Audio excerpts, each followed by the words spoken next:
And welcome to the Life Mod Podcast with Dr. Gonzalez. And again, I have Paul Vigilotta. Hi, how are you? You were very popular on the first podcast. I'm honored, I guess. Yeah, no, you really were actually. Oh, cool. So of course we had to bring you back.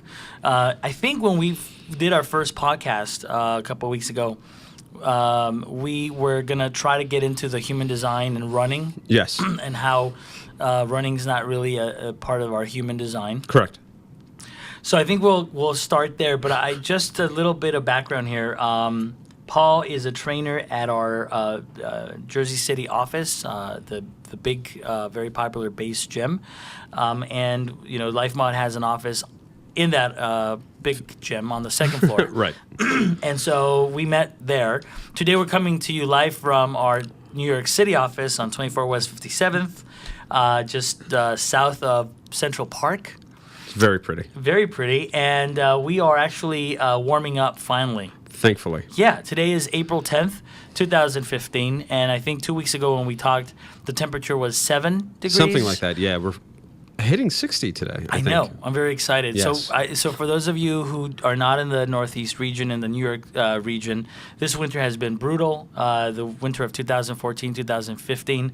And it just has not ended. No. And that's part of what we've been doing with LifeMod. We've been seeing a lot of members who are very depressed because they're not getting out. You know? Definitely see that. Yeah. Lack of sun, lack of vitamin D. Oh, that has a big effect on the human psyche. It's horrible. But anyway, so we're back now, and I want to welcome Paul Vigilotta again. You have seriously one of our very good members. You're a LifeMod member. Yes. You're also a friend. You're one of the premier trainers at base. Right? Yes. Yes. I'm not going to argue with any of this. So welcome again. Thank you. Let's get back, Paul, because you know LifeMod very well, and again, our viewership audience is growing, obviously, and I think every single day we get new people, and That's fabulous. We don't want to be repeating everything we do, but Right. we are going to talk about how LifeMod is so into the concept of human design, and really, when I founded LifeMod in 2009, the reason that I did that was because I wanted to go back to the basics, and you know that I'm a big runner. Right. And I just for the sake of my background for people who follow us, I moved to New York City area 10 years ago. It's already 10 years. I can't believe it. But I used to be overweight, and we talked about this in our first podcast. And when I turned 13 or 14, I started running. And not only was that really the avenue or the tool that I used to lose weight and get healthier, but psychologically it was a big turning point for me. And I really have thought and realized that it was running that did that for me. Yes. And so when we look at running, because I'm a big runner, I'm running the New York City Marathon this year again. I just finished the half, very gimpy, by the way, with only one leg. Yes, you told me. But finished, and nonetheless. And I want to kind of go back and ask you what your thoughts are, and then we're going to kind of talk about the human designs, thought about running, and then where LifeMod sort of kind falls. of fits in. Yeah, and do we approve it or not? We did a very quick podcast one day, and we said tune in to our next podcast. Is running LifeMod approved? Right. And we had a lot of people asking us, is it not? Is it not? Where are you with that? Because we can't really wait to find out. We are very lucky living in the Northeast region that we have one of the best running groups, and I'm going to preface everything that I'm about to say. Please don't come after me if you're New York Road Runners. The New York Road Runners is one of the best running communities, clubs in the whole world. I've been very lucky to be a part of them. They completely transform lives. They get children involved. That's awesome. So we're going to say a little bit about some bad stuff about running, but specifically marathons, and long distance running. Yes. What, as a trainer, what do you see? And I know that you're going to tell me so much about this, because you see them, right? People come to you to get better, and constantly, right? What do you think about running, long distance running? Physically, I'm not a big fan. Meaning that what it does to the body, what we do on a daily basis, as far as sitting down at work for copious amount of hours, doesn't allow us to really run well. It doesn't facilitate that kind of movement pattern. So if you think about movement patterns, sitting is a movement pattern. It's a really bad one, and you're not really moving, but it's still that kind of pattern of a lifestyle that you're putting your body through. Right. That is almost the antithesis of what running is, where if you think about what running is, you're leaping from one foot to the other. And so those two things don't mesh well at all. Right. The other thing is, for most people, they feel that running is very accessible. You don't have to be, 8 feet tall like you would for basketball. You don't have to be an incredible jock. You can just go outside and you can run because you did it as a kid. Right. Without really understanding that where you were as a kid and where you are now are vastly different. Right. So what I tend to see, a lot of runners' knees, which is pretty typical stuff. But it's also a lot of stuff where I have to deal with movement patterns that are really, really poor. And what ends up with running is if you're not moving well to begin with, running will exasperate that. Right. Especially long distance. Right. Where all of a sudden your movement pattern actually degrades over time because your body just doesn't have the ability to fix itself because you don't know the tools in order to do it, or you're not aware that it isn't moving well. And then over the course of months or years, depending on how long you're running, there's a degradation that goes on in the body. Right. And then usually I see people when they start to have pain. But often I try to catch them before that. I do actually deal with a lot of runners who are training for usually half marathons are really popular right now. Right. Very actually. Yeah, it's more accessible. Right. I know personally, I'd rather run 13 miles than 26. And I can tell you personal experience on both of those. But anyway, yes. It's so those being as popular as they are, I see a lot more runners. And there's a lot of things that go into it. Muscles that aren't well activated. There's not a lot of strength in them. Training cycles, especially because this winter was so cold, where people are running on treadmills as opposed to outside. Yep. Most people don't realize that the muscle recruitment on a treadmill is vastly different than muscle recruitment running outside. Right. And so seeing all these different things that are coming in, I spend a lot of time trying to fix people, trying to get their body to move better, get the certain muscles to activate. Usually the glutes, which are just way too weak. The glutes. It's amazing you just said that, because the glutes in runners are one of the weakest muscle groups, and a lot of people think that runners have tight glutes and strong glutes. We really don't. No. If you're a sprinter, maybe, but that's about it. Well, that is awesome that you just brought that up, because we're talking about long distance running here. Right. And when we talk about long distance, for the sake of today's podcast, right. I'm going to say anything longer than 5 miles. I would agree with that. Because I'm gonna tell you something. First of all, so now that you've kind of given us this background, because it's brilliant. If you think about the human design, 20,000 years ago, 15,000 years ago, no one just got up and ran. No. For 13 miles. There was no need to do that. I mean, we were nomadic. We moved. We carried. We walked a ton. Right. But we didn't run for hours because we didn't. Well, why would we? Right? And you also have to look at the caloric expenditure of running. Absolutely. Is huge. So if you don't have food easily available, running a half marathon outside at that point in time would be foolish. Yeah, absolutely. So we weren't really designed to do that. We were designed to sprint, like you just said, to go after that animal and kill it and hunt it. But we were not designed to jog after prey. To jog for hours, right? Right. And now you have these ultra marathons, which we're not even going to get into today, but that's definite. I will tell you that right now, not LifeMod approved. No. And again, please, if you're an ultra marathoner or if you're one of these organizations that promote these, I'm not telling you that you're not promoting health, but I will tell you though, from LifeMod is about looking at our human design, right, and trying to temper that with scientific proof. Right. Multiple studies have been done on marathoners, and One that struck me actually and stands out, and I don't know if you remember reading this or hearing it. It was pretty popular.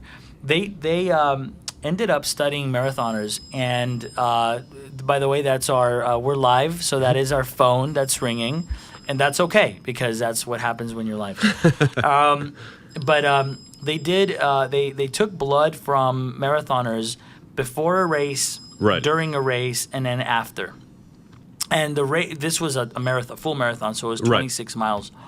And the cardiac enzymes that usually get elevated when someone's having a heart attack, Right. namely the troponins. Okay. These are cardiac enzymes that we Right. measure when somebody goes into the hospital with chest pain to determine whether or not they have a heart attack. The cardiac enzymes in the majority of the marathoners at the end of the race were elevated. That's not surprising. And even though it wasn't surprising, it was shocking to me in that are we really causing damage to the heart? Right. And if you just think about it from a logical standpoint, you get up and you run. A marathon's 26 miles, right? A little bit more than 26. And you're running, your heart rate is up for that whatever 3 time. hours Or 4 or whatever 5. your time is. Right. And it sort of makes sense. The heart And is that's a why I'm muscle. not surprised by Yeah. by that. But that's scary. Yeah. Very scary. Now, they did it on half marathoners as well, runners who've done a half marathon. And there's a little bit, different sort of results. They Right. didn't really have the elevation of the troponins. It's usually about an hour Yeah. or two less in running. Yeah, So, exactly. yeah. So, but when we look back at the human design, we always in Life Mod go back and say, is this activity something that we were designed to do? And Right. unfortunately, we live in a world where we do nothing that we were designed to do. Correct. I mean, you know that. Yes, and very much you're so. a trainer. You and I Right. talk about this all the time. Yes. And then we are surprised when we have low back pain, Right. or we're not happy, or we're having chronic issues all Right. the time. I will tell you that there are a lot of studies have been done, and for those of you who don't know, I'm a sports medicine physician, and I actually have been very fascinated with this.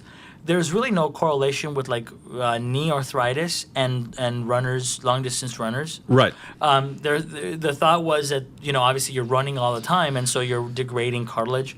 But it turns out that it's actually not the running that does it. What it is the bad form. Yes. It's not the amount of running. Right. And we were talking. You were saying you see this all the time. And that's what I see. There's times where I come in to the gym early in the morning and watching the people meet to go running in their groups. And there are times where I almost want to walk up to an individual and be like, "Sir, I just saw you run for 5 minutes. I'm going to ask that you stop because what you're doing to your body is just not fair." Yeah. And it comes down to what kind of movement patterns do you have? What kind of muscle tone do you have? A couple recent studies, the vast majority of the country is overweight. Yeah. So it is. One of the recent studies that has come out probably in the last 5 years is something that affects what I do. The average person who comes into the gym shouldn't start with cardio. They don't have the muscle to be able to do that. Right. And so it's one of those things where every January gyms across the country fill up with people with their New Year's resolution. Absolutely. And by February they're gone. Well, a significant reason is they don't feel good when they're moving like that. And Right. they shouldn't, because they shouldn't be moving like that to begin with. That's where you want to get some mobility. Start with some simple mobility drills. Mm-hmm. Start with some soft tissue work so that you can get the muscles to start moving better. Understand how to get certain things to activate. The big thing is, getting your glutes to activate. Absolutely. Which, most people are sitting down all day long, so they're not very active. Again, that's a whole sitting is Yep. not part of the human design. Right. And so for those out there, your glute does two things. What's called hip extension, which I can't really demonstrate over the radio. But Sure, why not? Go ahead. I will let you know when I'm visually saying. Go ahead. But the other aspect of that is leg alignment. And so if you're running and your glute isn't firing very well, the alignment of where your femur and where your leg is coming out on that run can be in really in a bad position or many bad positions during Right. that run. because the muscle isn't strong enough to keep the leg moving the way it should. Exactly. And that actually goes back to the concept of, and here, I know what you're going to do. You're going to want to vomit right here, Paul, because we've talked about this before. But the thing about the Life Mod podcast is that we really don't edit anything. We say it as it is. We call it as it is. And I am not in the business of worrying about whether or not people are going to, think that what I'm saying is popular or not. What we're in the business of saying is the truth. Correct. And, tempering it with science. Right. And it's a lot of the things. Who said this? Einstein said, what's good is not always popular. Right. What's popular is not always good. That's where we're at with Life Mod, and we've always been that way. Right. We say things that are a little controversial, but here again, and that's why I said don't freak out. But the concept of, we haven't even touched on this, the barefoot running. Oh, yeah. Oh. As a sports doctor, let me tell you, that was in vogue a couple years ago. Yeah, about maybe 2-3 years ago. Luckily, I see, there's that whole camp that are like very pro barefoot running. Yes. But that camp has sort of dwindled. Mostly because after 3 years, half of them had foot problems and other issues. And, I just can't believe that somebody would want to be out there running in this day. And now, if you ask me, is it human? Again, this is funny because these people who are pro barefoot running are like, but isn't that how we were designed? And I'm like, yes. Yes. But you weren't designed to run 26 miles. Correct. And on top of that, what are you doing in your life right now that would make you think that, let me take my shoes off and go run? Outside. It's the few, those great marathoners are usually from Kenya that do it. They probably weren't wearing a whole lot of shoes to begin with. Right, exactly. And they were already outside a lot, and they were not a sedentary group. Absolutely. They weren't wearing shoes to begin with. So their body had acclimated to that as a child and straightforward. All of a sudden, you're a 40-year-old guy who's a little heavy around the belly. He's going, hey, let me start running barefoot. Yeah, it's going to go down south fast. Really fast. And a great point, Paul, because what you're saying is that people who are used to barefoot running have developed from even before they started walking. Yes. They developed different muscle tensions and muscle structure and muscle morphology in their perineals and their, all of their, not only just the foot, but the ankle. Especially the ankle going and the up. Calf. Right. And they also run. They generally have a much better, foot strike where it's much more ball of the foot dominated as opposed to the heel strikes that most people do. Right.